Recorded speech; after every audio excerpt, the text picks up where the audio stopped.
Hey, I'm gonna color. I got a coloring book yesterday. Miracles Happen, and it has my daughter's sticker on it. I was gonna do a little bit continuation of my spiritual rant. Happy Year of the Horse, the fire horse. We have, yeah, it's definitely pushing forward, limiting the beliefs. Um, a lot of last year was trying to figure out a lot of stuff where you want to be on your path. Different limiting beliefs. And I feel like for this year, it's a new energy, new ball game, new circus, new fun play type feel. I'm trying to figure out what I'm feeling in it general. There is a lot of unknown.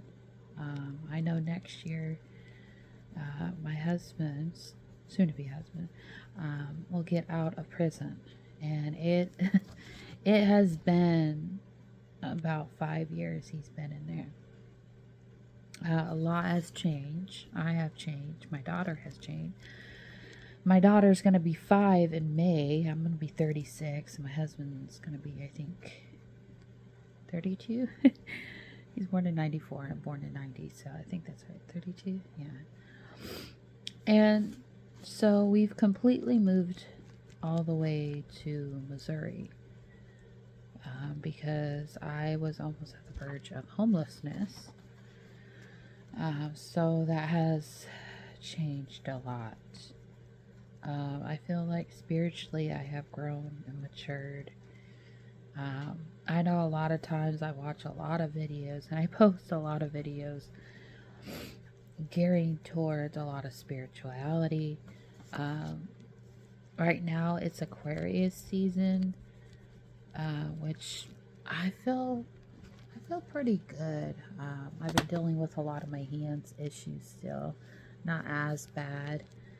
I was gonna show the lotion, but I can't find it. My purse isn't in here.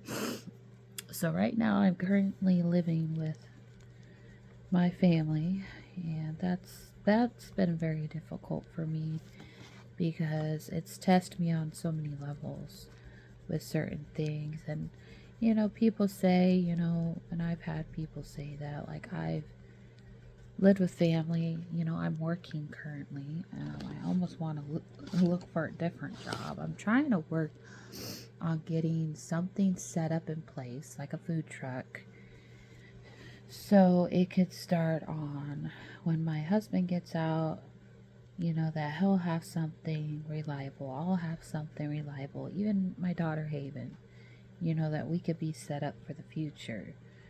Um, it's just been one of those things when it comes to the spiritual path, and I wanted to touch a lot of base. Kind of gave a little bit what's going on, in my daily life because I haven't been posting as much. I know before my daughter was born, I would post a lot of tarot readings, and I haven't necessarily forgotten that because it is something I like doing.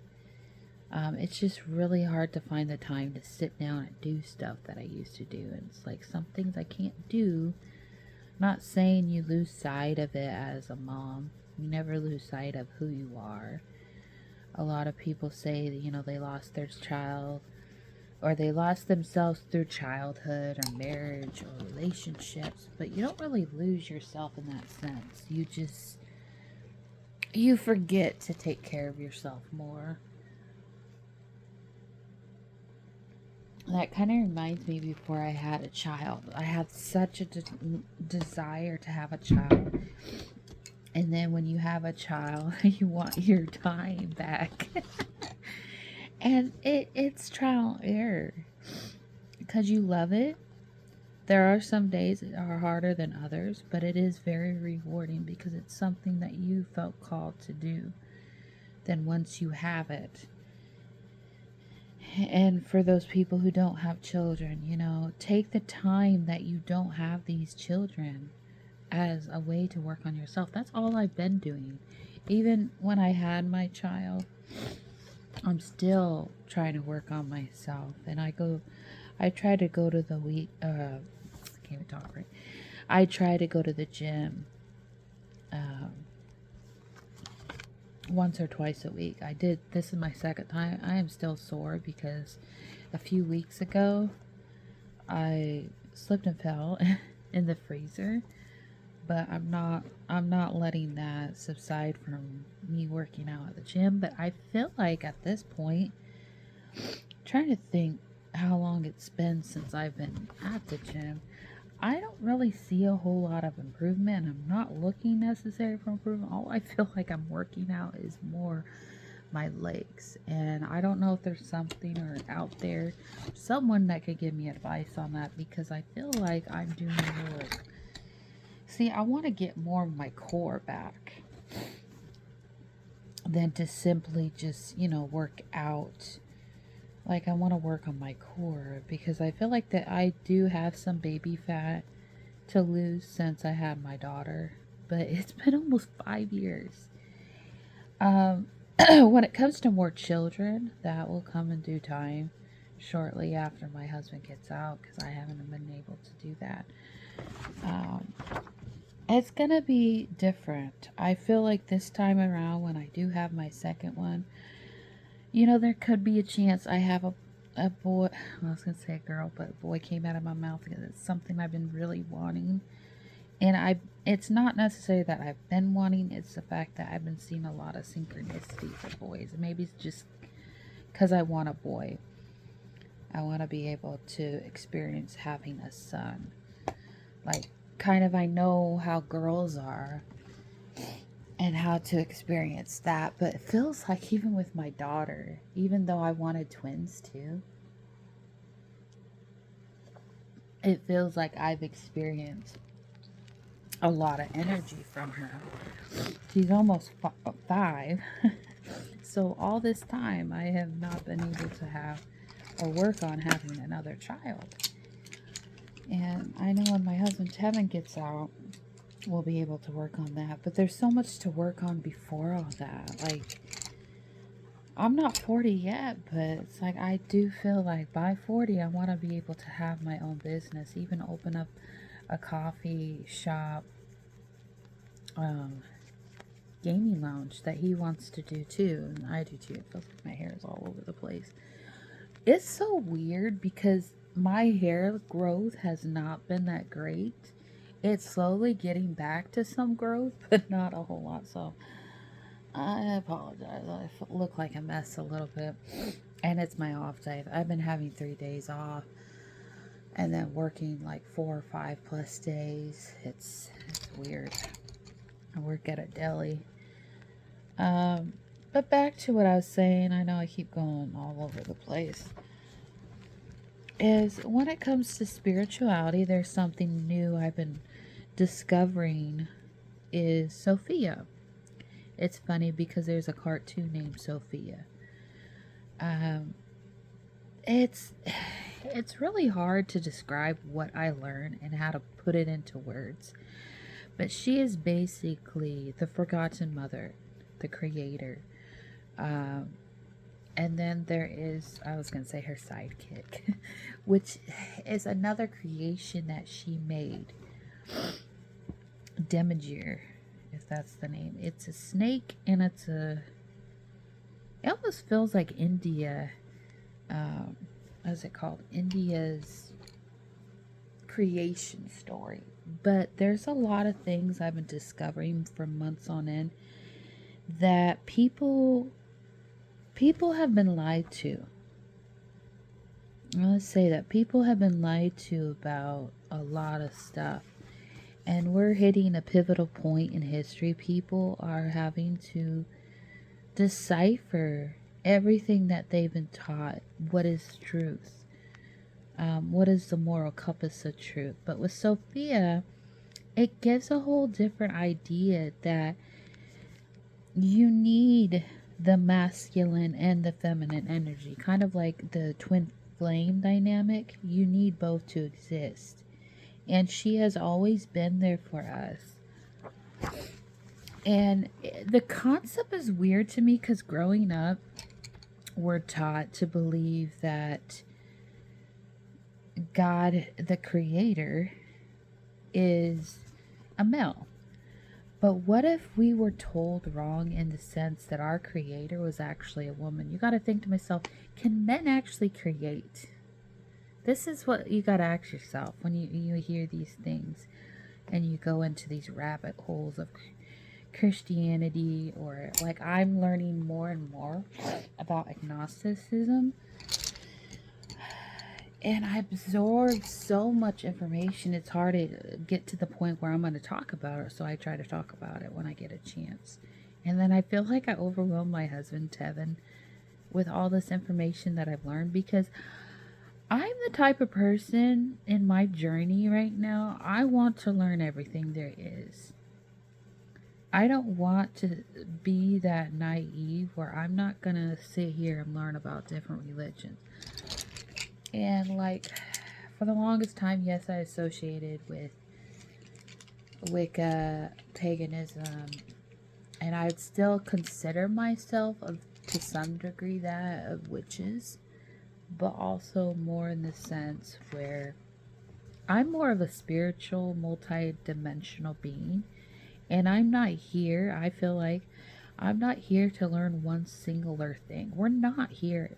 As a species of human race, we're not here just to sit and learn one basic thing. Because I feel like that's how they box us into these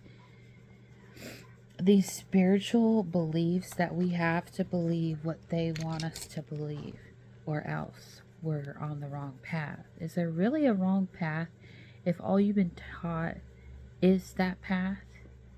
And what about other paths? Let's say there was another path, a path of enlightenment, a path of agnostism, or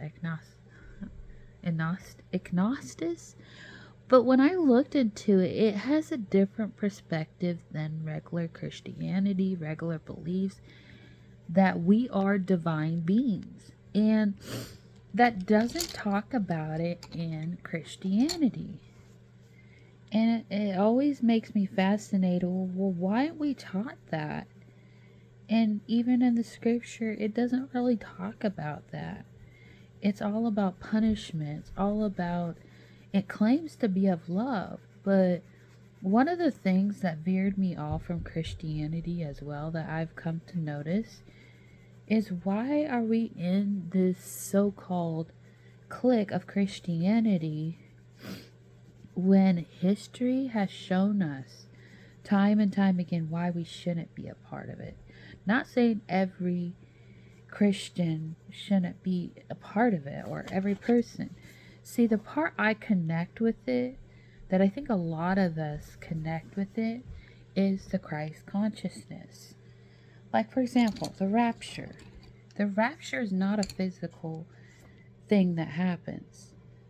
It's more of a spiritual thing happen to enlightenment. And when it says that left behind, that's more of a metaphor. If you are stuck in the 3D reality and you can't get past this perception, then you will be left behind. And even a lot of Jesus's teaching was not necessarily as what he was saying. He was speaking in parables, right? So a lot of what he was saying is, you can do the same as I have done. Well, what does that mean? If I can heal people, so can you. If I have the medicine to heal myself, so can you. And Jesus was not talking about, and I came across a lot of videos that would talk about, Jesus never approached that you're going to hell if you don't accept me. Jesus never said that in the Bible. He wanted people to come to their own awareness, the divine within them. And the things that are taken out is Mary Magdalene. What if Mary Magdalene possibly, what I've heard, was Jesus's lover? in the sense that they were trying to instruct people and trying to reference the divine masculine and the divine feminine, the aka the twin flame. Because this is not a debate. This is just me talking about the stuff that I have learned. But it's something secretly I can't really talk and share with people. Because it starts argument, it doesn't really help people. That's why I just talk about it on my YouTube channel. Yay. Or I talk to my husband about it. What do you think of it? I'm going to send that to my husband. I didn't start it from scratch one. I started it last night, so it's not like that. Yeah. So we were doomed to believe that we are sinners, born into sin. But how are you supposed to say that to a child who doesn't know any difference when they were never taught the right way? And then when you correct a child, we've always been taught to spank a child, or the concept of spare the rod. But it's talking about how a shepherd, because a rod, if you look at it, a rod is there to guide the sheep, not to beat them on their head, not to lower their self-esteem. And I know we've been conditioned and programmed to think that a certain way we should do certain things. But have you ever wondered about certain things that you may seem afraid? The esoteric world. And why is it when it comes to these certain phrases, they trigger you? Is it the fact that these knowledges have been around for ancient years and people are just afraid of the power of what they really are being? It's like beings from another planet. We come here for a certain purpose. A lot of the journey, I think, starts from within. Like Lion King. He forgot who he was. Simba forgot who he was. And even though his father passed away, the monkey showed him a glimpse of his father. Look inside the water. And I think that's what he was teaching him. Look within for the answers that you are seeking. You're lost. You're searching. But you're not really lost or searching. And so it's something to take consideration about Simba. You know, his father, and it never dawned on me until someone said it in a video one time a while back. You know, when his father was talking to him, one of the things that stands out the most is, Simba, remember who you are. The father didn't give him a negative response about himself. He mainly says, remember who you are. And that's self-consciousness. That's Christ consciousness coming to the being. You know, we're taught to watch certain things or see certain things, but then we're not here to educate ourselves on these things that we may seem as evil or seem as decrepit. But why is it that we're afraid of these things? Like when you hear witches. And why is it that nobody talks about it? Like I've seen a video, and I've seen it before, talking about most of the witches. I believe there were also men out there. It was women that were burned. Not necessarily witches. It was women. Like we have this dogma against women or something. But men or anybody can be a witch. But why does that threaten your soul? Or threatens anybody's soul just when they hear the word witch? Or even as far as saying a Satanist. You do know that Satanism, they don't actually worship Satan. And who is Satan? Like they say, the serpent in the garden, And that's something that's misconcepted too, is the fact with the serpent is actually a being that is giving wisdom to Eve. But everyone claims it as evil, is the serpent, and growing up having a fear in your heart for a snake. But why is it those things we fear? Like a bear, a lion? It's what the potential they could do. So why don't we investigate those things we're scared of? Why don't we read up what really is it about, or even talk to someone who's actually done some study on it, or someone who is one? You're so afraid of witches. Why don't you speak to one? Maybe you find interesting things. Is it the power they hold? I don't know. I'm just here sharing about my journey in life. That's all I'm doing. And letting you think for yourself, whether it deems truth to you or not. Because we all have that ego part of ourselves that we feel like we are God in some aspect to the world. Like people better listen to me or else. But what are we trying to teach the world around us? Are we trying to control their belief?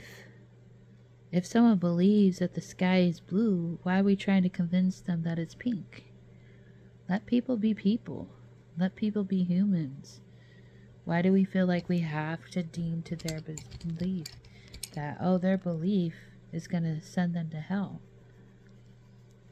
Are we God? Do we claim to know the truth? Or are we just being naive and ignorant? Anyways, the truth is up to you, folks. You either remember who you are, or you stay in this 3D reality.